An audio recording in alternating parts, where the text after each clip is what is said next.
ધારાસભ્ય ચૈતર વસાવાએ નવનિર્મિત ચિગદા તાલુકાના જૂના ગામોમાં સ્વાભિમાન યાત્રા દ્વારા લોકસંપર્ક કર્યો હતો। આરએન ન્યૂઝને મળતી માહિતી અનુસાર આજરોજ ડેડિયાપાડાના ધારાસભ્ય સ્વાભિમાન યાત્રા દ્વારા લોકોને સંપર્ક કર્યો, જેમાં ઝાંગ ગામેથી સ્વાભિમાન યાત્રાની શરૂઆત કરી ડેડિયાપાડાના ધારાસભ્યએ ગામના લોકો સાથે રહીને સ્થાનિક સમસ્યાનું નિરાકરણ કર્યું અને ઝાંગ ગામની સ્કૂલની મુલાકાત લીધી અને ઝાંગ ગામે કાર્યરત સ્કૂલનું નિરીક્ષણ પણ કર્યું। સ્કૂલના બાળકો અને શિક્ષકોની મુલાકાત લીધી તેમજ શિક્ષકો દ્વારા સ્કૂલની અનેક સમસ્યાઓ ઉપલબ્ધ કરવાની રજૂઆત કરી હતી, જેથી ધારાસભ્ય ચૈતર વસાવાએ દરેક સમસ્યા ન બને ત્યાં સુધી જલ્દીથી નિરાકરણ લાવવાની ખાતરી આપીને ગામના લોકોની પણ સમસ્યાનું નિરાકરણ લાવવાની ખાતરી આપી છે।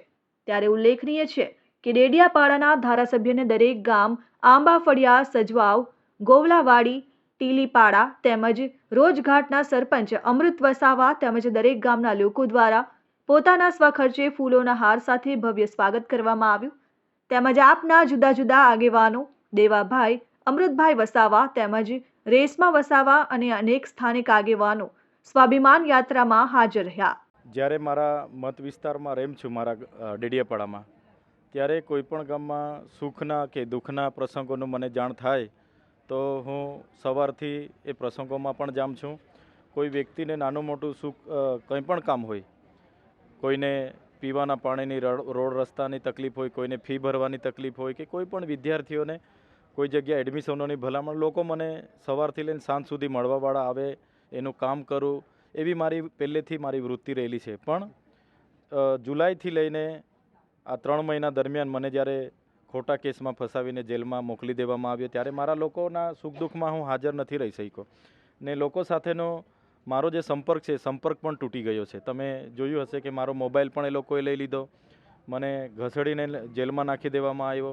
એટલે મારા પરિવારના લોકો સાથે જે 3 મહિના સુધી હું મળ્યો નથી, તો મારી ઈચ્છા હતી કે બધાના ગામમાં જઈને ફળીએ બેસીને ચા પાણી કરીને બધાને મળું અને નાના મોટા એ લોકોના જે કંઈ રજૂઆતો હોય, જેમ કે પ્રાથમિક શાળાની કોઈ રજૂઆત હોય, આંગણવાડીની રજૂઆત હોય, ગામના કોઈ પણ ફળિયાની રજૂઆત હોય, તો એ રજૂઆતો અમે નોંધતા જઈએ અને એના પર પછી દિવાળી પછી અમારું કામ પણ ચાલુ થાય।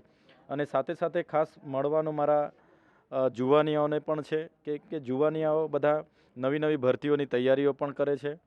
સાથે સાથે દિવાળી આવે છે તો બધાને એકબીજાની મુલાકાત થાય, એકબીજાના સાથે એ લોકોનો આજુબાજુના ગામમાં સંપર્ક થાય, બધા શારીરિક માનસિક રીતે મજબૂત બને એ રીતે રમતોમાં પણ એમને અમે પ્રોત્સાહન આપવા માગીએ છીએ। અને એ જ રીતે બસ મુલાકાત માટેનો આજે અમારો દિવસ હતો અને મુલાકાત કરતાં જે હવે મને તો ડેડિયાપાડામાં પ્રવેશબંધી છે, તો એટલા દિવસ પછી 1 વર્ષ સુધી પ્રવેશબંધી છે, તો એટલા દિવસો અમારા આ વિસ્તારમાં રહી ને લોકો સાથે રહેવાનું મને ગમે છે। એટલે એના માટે આજે અમારી સ્વાભિમાન યાત્રા છે અને સ્વાભિમાન યાત્રામાં તમે જોયું હશે કે ઝાંગ ગામના લોકો કોઈ પણ વખતે આવો કોઈ મારો પ્રોગ્રામ રહે છે તો બધા જ લોકો મને આવકારે છે, પોતપોતાના ખર્ચે ફૂલહાર લાવીને મને સ્વાગત પણ કરે છે।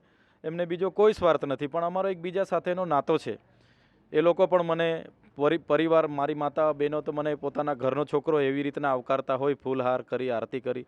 આ જ અમારા સંબંધો છે અને એને વધાવી રાખવા માટે, ટકાવી રાખવા માટે આજની મુલાકાત હતી। Philip Vasava, RN news, Narmada.